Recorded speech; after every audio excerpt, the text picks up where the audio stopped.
Thanks for downloading the Swearing In podcast, where you'll hear the origin stories of those who chose to serve. So ground your gear, take a seat, and listen up. The Swearing In podcast starts right now.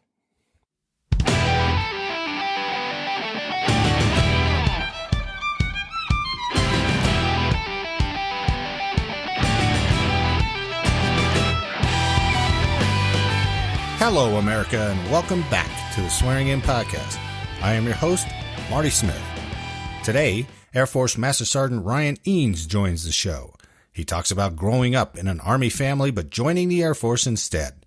He recounts his tech school, being interrupted by Hurricane Katrina, being a sim pilot, deploying to Iraq as a radar operator, and his incentive ride in an F-16 Delta. So there's some background on Sergeant Eanes. Now, let's get on with the interview. Joining me today is United States Air Force Master Sergeant Ryan Eanes. How you doing, Ryan? Thanks for joining. I'm doing great, Marty. Thanks for having me. I appreciate it. No, I appreciate you taking the time. Everybody's story is important, and I want to get everybody's story that I can. So tell me about yourself. You joined up in 2005. What were you doing that led you to join up in 2005? Yeah, well, I come from a military family, Army brat. So what'd your dad do? I assume it was your dad. Yeah. So dad, mom, brother, sister, grandma. Oh my goodness, really? It's a long history of military, and everyone is Army. I'm the black sheep, if you will. Went a different way, but we'll get to that. So I grown up. Obviously, my mom was a full-bird colonel for the Army. Her and my father both were in the medical field in the Army. That's how they met at Walter Reed. Okay. And, my brother was born in Hawaii. My sister was born in Baltimore. I'm born and raised Colorado. So I was kind of at the end of their active career. My mom was a reservist, much like I am now. I don't know if you're familiar with Fitzsimmons. Sure, absolutely. Yep. Yeah. So used to be cared for by my grandparents, who were also Army vets. My grandfather served in World War II as a bomb. What did he work on? B-24 maintenance, I believe. Oh, wow. He's out of England. So there's a lot of history.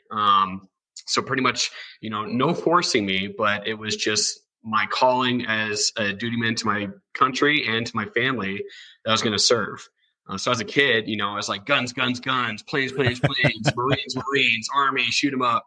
And as I got older, especially towards high school, my family, but my grandmother would always say, my grandfather, who passed away in 2007, he would always say, Ryan, think about it. You need to go Air Force. You need to have, and there's nothing against Army members at all or Marines, but he says you were meant for something different than what your family has done, and you need to pave your own path. So I took that to heart. And it's interesting. Yeah. It's on a side note, it's interesting. The more I do these interviews, the more parents of one service always advise a kid to go in some other service. They're like, don't do what I did. It's interesting. Yep. It seems to be a standard so far. And all of them are extremely proud of what they've done. And I'm proud of my family for what they've done. My brother and sister are still serving. My brother is over 26 years. Wow. 3 years active in the rest reserves. So him and my sister are still stationed in Colorado. So there's a lot of history, but they told me I need to write my own history books and I need to do something different. That's pretty prophetic. Air Force right out of high school. I pretty much went to basic a month after I graduated high school. So how did that decision process go? I mean, you obviously, did you know before you graduated? Did you have some talks? Did you talk with any recruiters? Obviously, you got a ton of parental advice. Yes. So my junior year, I think it was heavy for the recruiting, just to see what was out there. We did spend more time with the Air Force recruiter. And what I noticed personally in high school was every branch we went to and talked to, the recruiters were extremely just not selling, but showing me everything I could do for them. And the world is my oyster, blah, blah, blah. Air Force was different. Air Force, my recruiter was like, well, we'd love to have you. We got to, test you out medically and see how you are, how you do your ASVAB scores, see what we can do. They were a little more selective. And I actually appreciated that. I took that as, okay, they're not desperate to have me. What do they have to offer that seems more? They had more to offer, but they were also more selective. So they said, "Well, hold on, we got to go through certain tests, medical tests, ASVAB. We'll see what you have, what's going on." And my senior year, I was playing hockey for my high school as a varsity team. It was the first game of the season. What high school was that? It was Highlands Ranch High School. Oh, Highlands Ranch. Look at you. Highlands Ranch, born and raised Highlands Ranch. But the first game of my senior year, varsity team, I blew out. Well, I dislocated my knee, but it was a pretty gnarly dislocation. And I'll never forget, the Air Force crew said, "I'm sorry to tell you, Ryan, if you have another injury like that, we're not going to be able to accept you into the Air Force." So Wow. I actually quit hockey my senior year just so I could stay healthy enough. And that's when I joined their delayed enlistment. It was my senior year. But again, Air Force was just selective. It wasn't just a welcome all, everyone come, no matter what's going on in your life, we'll take you. They were a little more selective, and I really appreciate that, and that intrigued me. So this was not a whim of any kind. You quit playing hockey, which you obviously loved. You were on the varsity team to focus on joining the military. Yes, absolutely. And did you consider an ROTC path at all? No. My dad would agree with me in saying that in high school, I wasn't the most studious or hardworking type. I'll say that much. I'll say the military has definitely whipped me into shape. Ryan in high school was definitely more of the have fun, party seeker type of Ryan than what you see today. Of course. But I did want to join. I did want to go enlisted. And some of the opportunities that the Air Force recruiter told me about were extremely intriguing. So I knew, well, going into my senior year, that I'm going to enlist after I graduate. So you have two officer parents. I'm not sure about your siblings. I don't know if they're officer or enlisted. My brother is enlisted, E7, and my sister was prior enlisted. Now she's a major. Okay. Did you have any thoughts of, I'll join up? Let me back up. Did you say, I'll do it for a hitch, I get my college money? Or did you go, hey, I'll do this and we'll see if I can go OCS? Or, what was your goals at the time of stepping in? Or did you just like, hey, let's get this first enlistment over and let's see what happens from there? Actually, yes, the latter. I signed up for 4 years thinking, okay, well, 4 years, 6 years, that's a long time. And I'm sure I'm going to love the Air Force, but I don't want to limit myself and devote too much of my time if I decide to change my mind when I get a little older. So I ended up signing for 4 years. I came in the military as a slick sleeve airman basic, which is funny because when I got to my first duty station, I'd be going up this stairwell in the building, and there would be people outranking me, stepping to the side of the stairs, thinking I was an officer because they first look at the arms. They look for the rank on the arms. They don't look at the collars. So they don't see rank on the arms. They immediately almost go to attention, but they step aside thinking I'm a lieutenant or something. Yeah, yeah. Hilarious. But I signed up for 4, and I actually loved what I did active duty so much. I extended twice. So I ended up doing 5.5 years before I initially got into the reserves and came back to Colorado. So what was your initial MOS? All right, I'm sorry. I've been talking to some Army guys. AFSC. Hey, Army family, so I understand. My AFSC, my first one was 1 Charlie 5. It was Aerospace Control and Warning Systems. It was a big career field, mainly focused on ground-to-air radars. Oh, yeah, that's right. Okay. And then where was your first assignment? What was your first thing you did with the 1 Charlie 5? I was very blessed. I went through a tough time in tech school. I was in Keesler, Mississippi. Oh, Keesler. Katrina hit. So, and if you want to get into that, we can. I am perfectly able to talk about those memories. My first duty station after Katrina was Luke Air Force Base in Arizona, and it was kind of a specialty assignment for my career field. I was a sim pilot. So I flew F-16s, 15s, A-10s, F-22s, C-130s on a simulator to help train weapons directors. So you were like Red Force or Op 4 or whatever they call it, right? Pretty much. Oh. But Or were you portraying, hey, here's your plan, here's how it would be executed, and you're flying the planes to do that? Well, I portrayed as the pilot myself. So okay. Our schoolhouse in Arizona was to train and certify weapons directors. And when people ask what a WD is, I basically tell them, think of air traffic control, ATC, but in a combat circumstance. So when a jet leaves the tarmac and they get handed off by ATC, weapons directors take the comms with pilots and tell them where the target is or where to refuel, stuff like that. So the schoolhouse trains these weapons directors, and we, people in my assignment, played the pilot and flew the planes on the simulator. That's pretty niche. So the lingo, we had to know the pilot's lingo verbatim. We had to know the specs of our planes, specs of the armory that each plane had, how refueling works, all of that. So you basically learned how to be a pilot without actually flying the plane. Huh. Did they give you a call sign? Yes. And back then, they weren't as creative with call signs as they are nowadays. And I was one of the younger sim pilots to be stationed there. It was kind of a blessing. But my call sign was Beans because they couldn't think of anything else. It just rhymed with Eanes. And people always mispronounce my name because of the way it's spelled. So they say Eanes or something like that. I said, no, it's Eanes like jeans. And for some reason, Beans just stuck. So my call sign when I was young was Beans. Now it makes sense. Got it. But you wouldn't want it on your name tag. This is Ryan Beans. Never went on my name tag. And when I got there, they actually that year they stopped issuing flight suits to us because we're not real pilots. So of course everyone else was super angry and offended by that. I didn't care because I just got there. No one was wearing flight suits anyway. Yeah.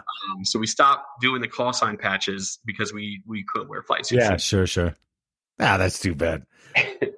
Well, let's talk about, if you're comfortable, talk about it. Let's talk about your Keesler time. I mean, if we're moving through this story here, that was Keesler was your tech school or your first assignment? That was my tech school. Yep. Okay. So that's your tech school. So you got there, you get out of, basic, late in the year 2005, and they send you over to Keesler. Yep. Did about 3 weeks of tech school. And then we were told that, we're going to have this hurricane coming through. And obviously, given the geographic area, they are used to hurricanes, hurricane season. Sure. And as we all know, or if we remember, because obviously it was, 16 years ago, Hurricane Katrina was very devastating. Well, Keesler's on the coast, isn't it? Pretty much, yeah. Yeah, Okay. Biloxi, Mississippi. Yeah. So you're getting all that coming in. So yeah, and we thought we were going to evacuate, and I don't know if they were downplaying the severity of the storm or they didn't have the resources to evacuate everyone at Keesler. But we hunkered down, and we actually, and I'm 18. I'm from Highlands Ranch. I lived in a bubble my whole life.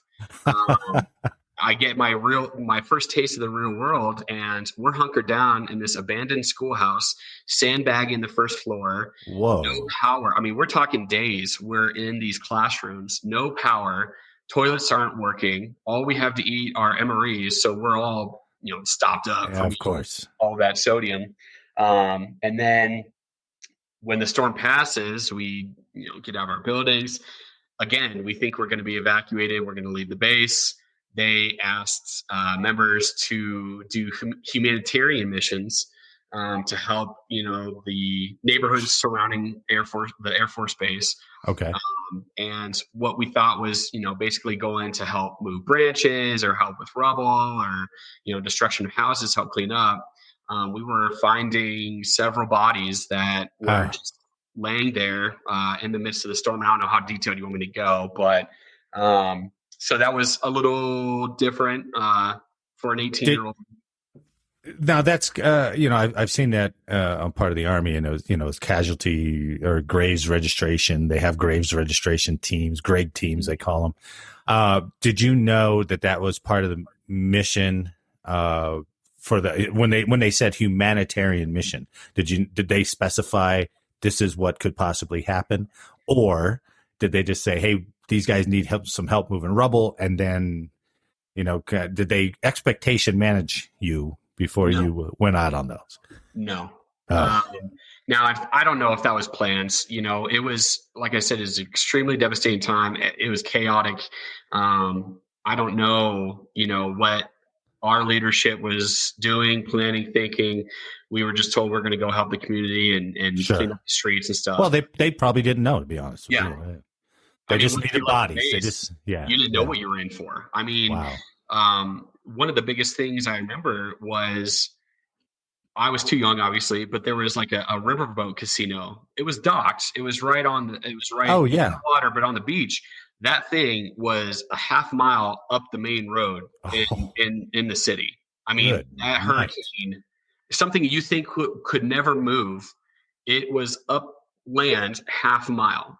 So no one knew what kind of devastation we were walking out to. And the golf course in Keesler was completely flooded. I mean, you thought you had a lake on base when it used to be a golf field. But we helped with families. We were helped tagging and bagging bodies. So Keesler, right out the gate after basic training, it was tough dealing with Katrina, to say the least. Not that I know any of the physics or anything like that, and I don't recall like where the eye came up, or if it's even better to have the eye pass over you. I've heard some stories where it's actually worse if you're not in the eye. But did it come? I don't know what its path. Did it come up and over Keesler, or did it kind of hit you obliquely? It ransacked Biloxi. Yeah. If I remember correctly, people were told, mass media told that New Orleans got it worse because New Orleans is very well known. Yeah. I'm pretty sure that Biloxi got hit just as hard, if not harder. We got ransacked. If you remember the movie Twister, sure, and you are, helicopter camera view of the destruction of all these houses, that's exactly how this looked. And this was the hurricane that did it. It was catastrophic. The city shut down. Nothing was open. It was insane. Yeah. So finally, when we were done doing our week of humanitarian missions, they finally decided to ship us off, and we basically went to Shepherd Air Force Base in Texas until they could figure out what to do with us, because almost all of us, we weren't fully trained in our job. So it was hard to send us to our first duty location without being certified and trained. Sure. They ended up sending us to our first duty station. So I went to Luke and basically hung out there for 6 months until Keesler was back up and running so we could finish my training. And how much more training did you have? So because of the sheer devastation of the hurricane, I went through 3 weeks of training before they paused it. And they decided that due to the traumatic situation, 6 months away, we just had to restart it from scratch. Oh, God. So I will never forget, my supervisor asked me, or he told me, he's like, hey, sounds like I got an email. It sounds like they're ready to send you back to tech school. Are you ready? First question that came out of my mouth is it hurricane season? Of course, 18 years old. I don't know what season, what's not. So I first asked, is it hurricane season? Because I'm not really down for that. But yeah, right. Finished the training. But that was it was a memorable start to an Air Force career, to say the least. Well, look at that. You do all your, you do your time at basic. Then they ship you off to Keesler. You do 3 weeks there. You're devastated. Then they ship you to Shepherd. Then they ship you back to Keesler. And then when did you get out to Luke? Let's see. After the hurricane, after the mission, after Shepherd, I got to Luke around my birthday, actually. So it must have been end of September that I got to Luke and stuck around there for about 4 months. So I think we're talking 2006 now, right? 2005. This was I went still 2005. Okay. Yeah, so I went back to Keesler December of 2005. I remember because I spent Christmas there. Okay. Okay. So it was a pretty quick turnaround, actually, just a few months. But the thing was, the base was up because it was mission essential. They had hundreds and hundreds of young airmen or priors there to train and certify. And 1 Charlie 5 was just one of the AFSCs there. Yeah. I Yeah. think Command Post was there as well. ATC, Air Traffic Control, their tech school was in Keesler. So it was Wow. critical to get the base up running enough to get schoolhouses back online. So they did that. But the problem was, the chow hall was open, the dorms, the schoolhouses were open, but the city of Biloxi was still shut down. So they gave us, I can't remember what they called it, but basically, in tech school you go through the first few weeks and you earn your pass and you get privileges of going off base, and then you can go off base past curfew.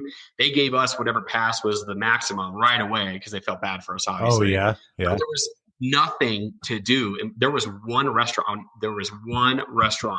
open in Biloxi at the time, and the line was Of course. ridiculous.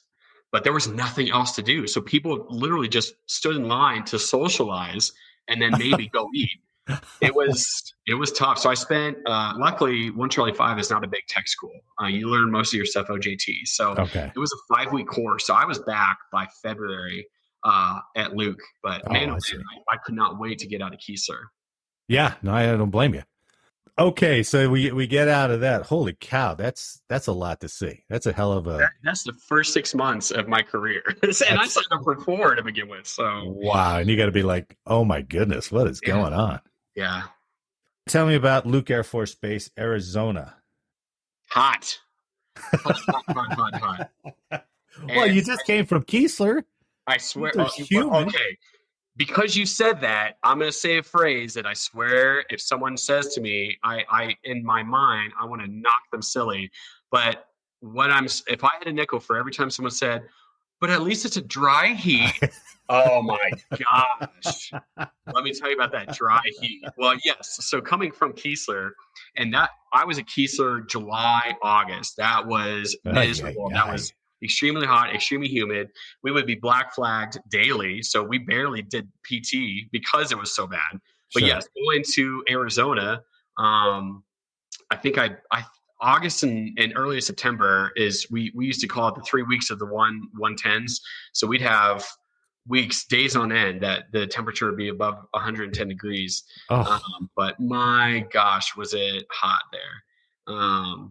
And the funny thing about Luke was I was stationed at Luke, which is in Glendale, Arizona.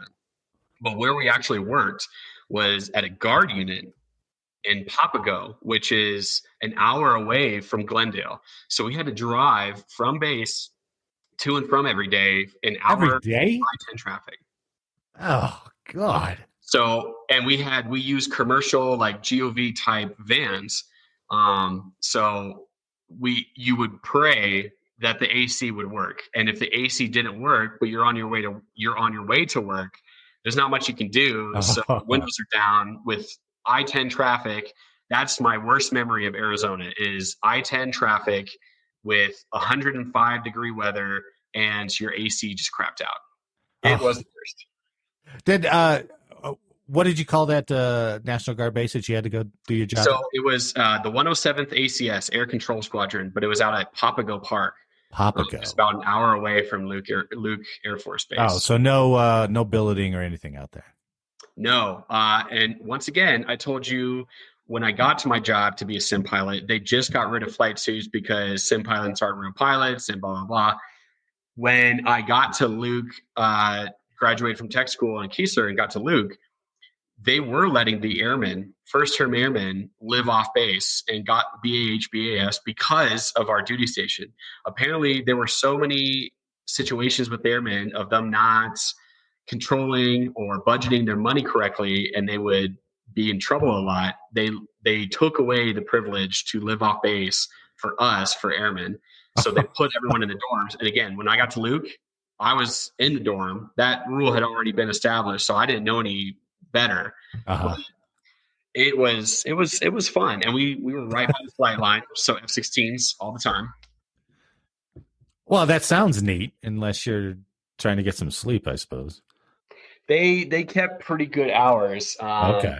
in our dorm room. So I was stationed at Luke for 3 years. We had two air shows that were at Luke during my Awesome. time there. And the first time they had a bunch of planes, but I'll never forget they had F-15s there. And you want to talk about Tom Cruise buzzing the tower. Really? These guys would rip it and roar it with their double engines. I would come back to my dorm room, the glasses, in my kitchen, my little kitchenette, glasses on the top shelf would be shattered on the floor Oh, because the whole wow. thing just rattled. So I learned firsthand, if there's an air show or anything coming into Luke that's not an F-16, make sure your dishes are packed away tight. Well, that's a good You'll lose lesson. them. Wow. And they don't, I mean, they're not, I'm sure they have their rules on how far they can come down and everything else, but I'm sure there's also guys who are like, yeah, let's wake them up. Right? Oh, yeah. Yep. But that was, we'll get to the space stuff, but that's right there, Marty. That's the real Air Force for me. Fighter squadron, training squadron for F-16s, working and talking and hanging out with pilots in their heritage room. When we say heritage room here, they don't know what a heritage room is. This was the real Air Force, fighter jets. It was amazing. And the story I'll tell you about Luke, I shaped up, like I said, high school was a partier. Basic training whipped me into shape. I was diligent, studious as an airman. I worked hard, became one of the best sim pilots they had, and I got Airman of the Year for my ops group. So my ops group commander, he was, I can't remember his name, Lieutenant Colonel, I can't remember his name, but he offered me, since I won Ops Group Airman of the Year, he's like, Airman Eanes, how'd you like an incentive ride? And I was weak in the knees. I was so excited for him asking me that. Yes, sir. Absolutely. So I think it's the Delta, F-16 Delta is the two-seater. Okay. Because F-16 or Luke is a F-16 training base. So they have tons of two-seaters. And once you go through so much of your pilot training and you get designated F-16, then you go to Luke, you start training on them, and you work in the two-seaters.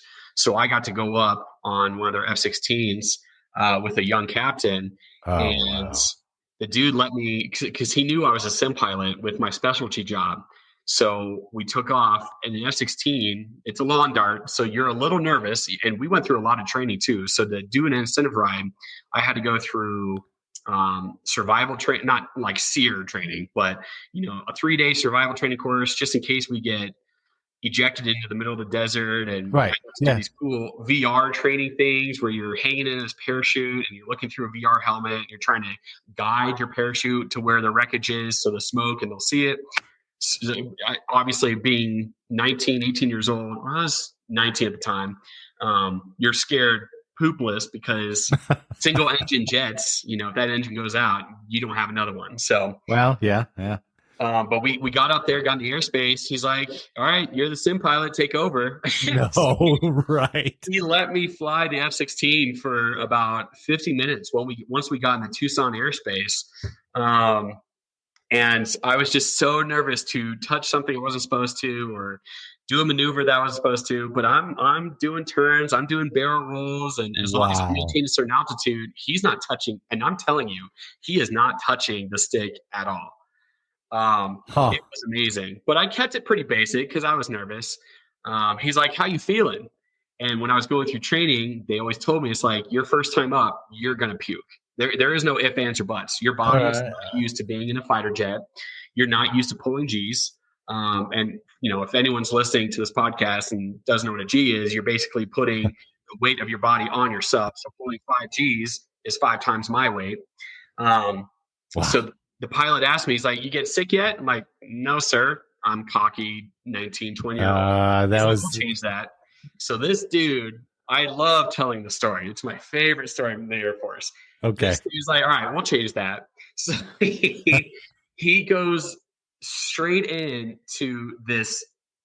He says 6G. I don't know if we got up to 6G. I think he's just trying to make me feel more important, but at least 4 to 5 Gs. We're doing this turn, And again, in training, they teach you how to breathe, because when you're in a hard G turn in a fighter jet, all that weight is pressed against your chest. You have your G suit that's helping to pump the blood in your body, Right. but you're taking these breaths that's like you can't inhale like normal.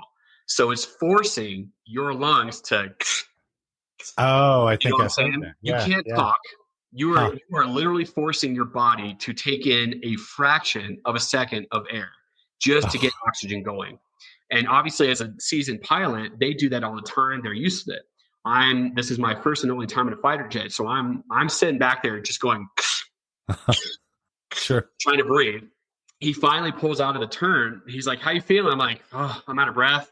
And they call it G lock. If you can't maintain consciousness, you G lock. You pass Huh. out. I Okay. didn't pass out, so I'm like, "Hell yeah, I'm good to go. What else you got, sir?" He's like, Oh, "All right." So he did it again, but this time when he leveled out, he went straight into a triple barrel roll and then oh, started nosediving. I'm like, this dude is gonna kill this dude's gonna kill us because he's so yeah. adamant about getting me to throw up. I blew chunks like I've never Oh, thrown up jeez. in my life. But even still, he appreciated me at the end because again in training they teach you if you get sick, well, when you get sick, it's a courtesy to turn off your mic. You rip off your mask, your air mask. Okay. It's a courtesy to turn off your mic so the pilot doesn't hear you spewing. I guess a lot of people forget that part because of the situation. They Yeah. just started throwing up, and you have little plastic bags that are sitting in your G suit, ready to vomit. So I politely turn off my mic and just Oh, jeez. the most violent vomit I've ever had in my life. I thought my stomach was going to come through my throat. I was throwing up so hard. Oh, Um, and I could hear him laughing in the cockpit. And I turned my mic back on. I put my mask back on. And he's like, "How was that for you?" I was like, I am so done. So he's like, "Well, we got about 15 minutes of airspace time left. You want to do anything else?" I'm like, as perfect as this day is, just take me home, please. oh no. I was done, man. It was, but I it think was the most exhilarating time in my Air Force career because that doesn't happen that often. no.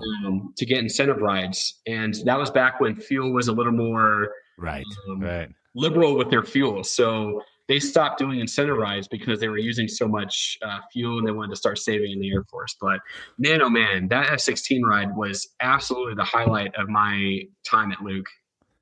Oh, that's fantastic.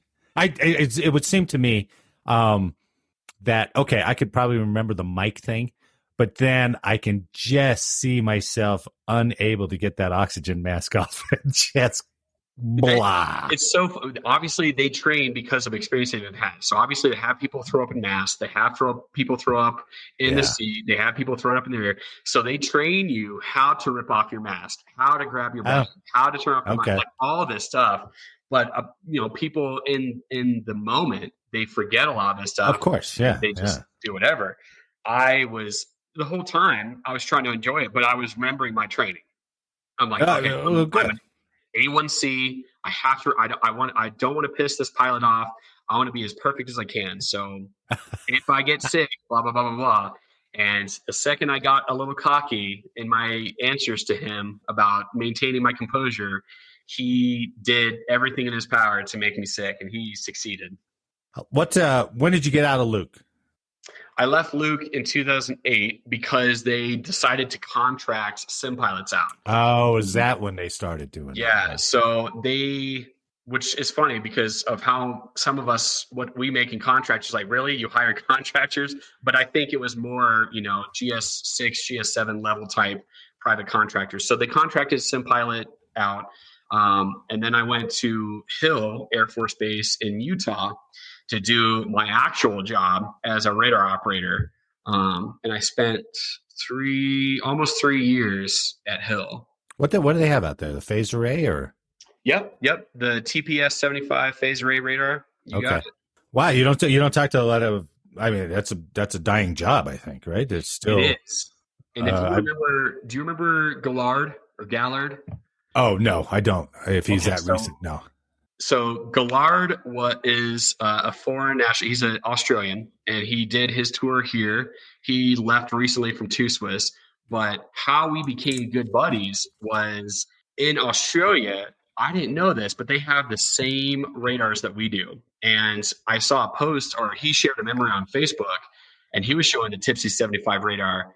And I reached out to him. I'm like, "Are you freaking kidding me?" Because that was my job in active duty, and to have someone that lives in Australia, total different country, different continent, different Yeah, culture, different everything. He did the same mission I did. I was astounded. So we became good buddies and started talking about our radar days. that's pretty cool. Well, it's funny because I was coy about it. I wanted to see how much he remembered or if I could surprise him with my information. So the next day I saw him after seeing that Facebook post. I was like, "So, Gallard, what do you know about the Tipsy 75?" And he's like, "Oh, mate, what'd you say? Talking about the Tipsy 75? Crikey." He didn't say the cracky part. I put that in for theatrics. But That was good. he was flabbergasted. He could not believe this tall, chubby American did the same kind of radar operations that he does in Australia. It's just you never know, man. It's a No, small world, but it's a big world, you know. and that's what brings us all together. That base, Yep. that's great. But All Utah right. was interesting, man, because it's a different culture out there for sure. LDS community is very strong and very apparent in Utah, and for anyone that is not around Utah or around the LDS community, it is, I won't say it's a culture shock, but it is, you learn quickly what's accepted and not accepted there. Huh. Yeah. And my stepmother is LDS. So I've had a lot of, I knew going into Utah, there's different behaviors, different habits, different mindsets there. Huh. A lot of the young airmen and the Army's there too. It's a Yeah, that's a tough one for him, different right? change of pace going to that state, but it was fun. It's gorgeous there. Yeah, that's what I understand. Yeah, especially Hill. Hill Oh is my gosh, you're really right good next to looking the place. mountains. I mean, in Colorado, we have the foothills right here. That's nothing. And at Hill, you are right next to the mountains. It's like a painting. It's Like it just rises up out of nothing, and you yes, just whoa. That because Colorado, you gotta get that. You get the foothills, so you get that gradual going up there. But yeah. but No, Hill is just because we on our radars, we have 5 tons and deuce and a halves. I mean, we have a whole field full of 5-ton and deuce and a half trucks that we need to put mileage maintenance on. So every month we're taking these trucks out to maintain miles and keep them going. So we would take trips up in the mountains, and every time we did, I'm like, is this real? Like, first of all, I was a sim pilot, which 0.001% of the Air Force gets to do. Now right. I'm taking these 5 tons up into these gorgeous mountains on a bright sunny day. This is my job. Yeah. This is my job. It's surreal. Yeah, that's an amazing beginning to the career. Yep. Jeez. All right, well, let's finish up. Let's just kind of summarize some of that stuff. So, when did you get out of the active duty and join the reserves? I did my tour in Iraq, 09 through 2010. Whoa! Wait! It seems like we jumped. You wanted to wrap it up. Well, I know, but wait a minute. We went from taking deuce and halves in the mountains of Hill Air Force Base to Iraq. What did you go to Iraq for? Did you go as a 1 Charlie 5 to Iraq? Yeah, as 1 Charlie 5, yeah. As radar operators, there were basically 3 bases that did TPS 75 operations. It was at Hill in Utah, Tyndall in Florida, and I think Mountain Home. I'm trying to remember the other base, but there are basically 3 bases. We all took turns rotating in and out of Afghanistan and now UD, Iraq. I mean, 1 Charlie 5 for those TPS 75 radars, they were the thing. Okay, so the radar to use for ground to air radar. All right, so for those who don't know, and I don't. I mean, I know of them, but I don't know exactly how they're used. And you said they're ground to air. So what was your mission over there in Iraq with the TPS 75? Yeah, so we were ground to air surveillance. And a TPS 75 radar is an omnidirectional 360 spinning radiation producing phased array radar. So if you understand, you understand phased array, Sure. but I tell it to people, Doppler signals. So, it sends out this signal and it looks for echoes back. So it's reading where these airplanes are in the sky, altitude, speed, all that stuff. So our mission in a nutshell was air surveillance, identifying IFF, identify friend or foe. Yeah. So our friendlies would squawk a certain code. Anything that was a bogey, we would track. We would maintain, because the Syrians and Iranians, they love to piss us off. They know what the borders are for their jets, and they would skirt just like Russia does in Alaska. They skirt the borders all the time to see if they can get a reaction, get a response from us. But we were air surveillance. So when I went to Iraq, it was Balad, Iraq. I was an electronic protection technician. So instead of just being a surveillance technician and watching and plotting planes, my job as an EPT was to work right under the radar and protect it, because the enemy, in a very unclassified way of speaking, the enemy had harms. The radar missiles. High altitude radiation missiles. Yeah. Right. So these missiles would lock onto our radiation signature, and the whole point is to knock out the radars. So we can't see where they're flying, what they're doing. So as long as you're emitting, they can pick you up and hone in on you, right? Yes. So my job as an electronic protection technician was, if we see behavior, and that's part of our classified training, was to see what kind of behavior a jet would have. And there's certain things they had to do to lock in on us. If we see that kind of behavior so far out, my job was to take certain procedures to prevent them from locking on, while still trying to maintain surveillance for the rest of the pie, the rest of the 360 degrees. Yeah. So it's a little stressful. Wow. At any point, someone could be shooting off a harm missile, and that could be locking into you. And of all the positions we have, 1 Charlie 5, the EPT is the one sitting there at the radar trying to prevent that to happen. Wow. But then, in Balad, it's in the middle of nowhere. You have Sunnis on one side, Shiites on the other. They hate each other, and they hate you. And they hate you. They're lobbing grenades. They're shooting rockets and mortars, trying to go over the base to hit each other, but they're trying to hit you too. And oh, by the way, they know exactly where our raiders are, what they do. So Balad was just a rainstorm of mortars. Really? Oh, yeah. Daily? Yes. Oh, man. Pretty much daily. And they kept... I liked working nights because it was cooler. A brisk 76 degrees is better than a daytime 135. Yeah. But at night is when they felt the most confident. So we had klaxon alarms all around the base, right? They had their own radars that detect trajectory or predict the trajectory of rockets and mortars. And Firefinder radars, yeah. Yep, and they do the klaxon alarms, but these guys would just drive around in their trucks, the perimeter of the base, launch their stuff, and then drive away. They can easily do that at night more than they can during the day. So nighttime, I didn't enjoy it, but I felt comfortable working at night and dealing with that than thinking, if I worked days and I slept through the night, what if a mortar went through my chew? Well, There's nothing I can do about it.